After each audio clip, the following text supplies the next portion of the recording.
Hiers everyone! So ayan, kakauwi lang ng asawa ko dyan galing work since panggabi siya and kakauwi niya lang ngayong umaga. And sakto lang ang pag-uwi niya since kailangan ko nang umalis kasi meron tayong follow-up check-up. Saglit lang naman yung check-up ko kaya iniwan ko na lang si Baby P at hubby.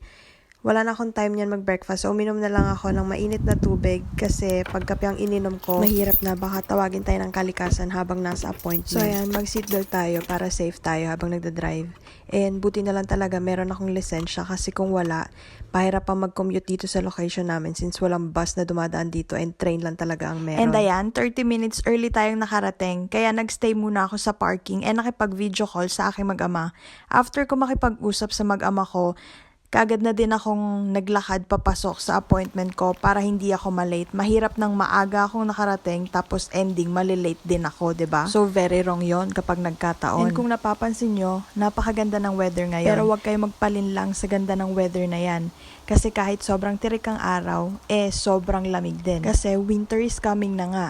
So hindi na ulit kaya na hindi doble-doble ang suot mong damit pag lalabas ka.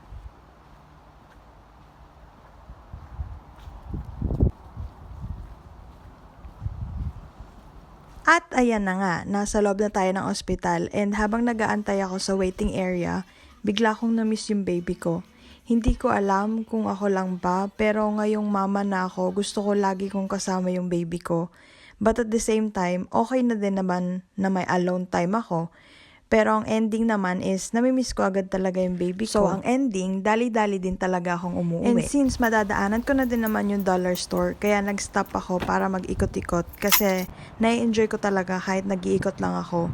Pero ang ending, may mga na-add to cart tayo na hindi naman natin talaga kailangan. So, gumastos lang talaga tayo. So, after ko magpunta sa dollar store, dali-dali na din akong umuwi. Kasi sabi ni hubby, umiiyak na daw si Baby P. Paano ba naman, almost 4 hours din akong wala sa bahay, kaya paniguradong gutom na si Baby P.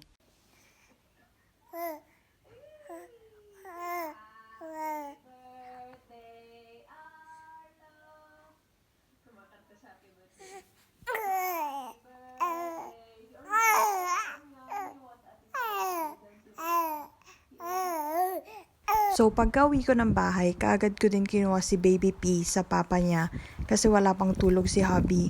Kasi nga siya yung nag-take over kay Baby P pagka-uwi niya galing work. Since umalis nga ako kasi may appointment ako. So, ayan, naglakad-lakad lang kami sa labas ni Baby P.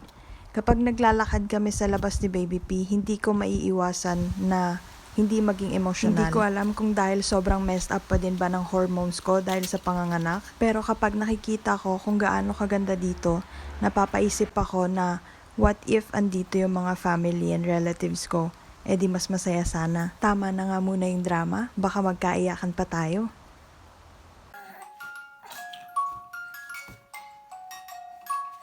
So ayan, pagka-uwi namin ni Baby P, pinalitan ko lang siya ng diaper.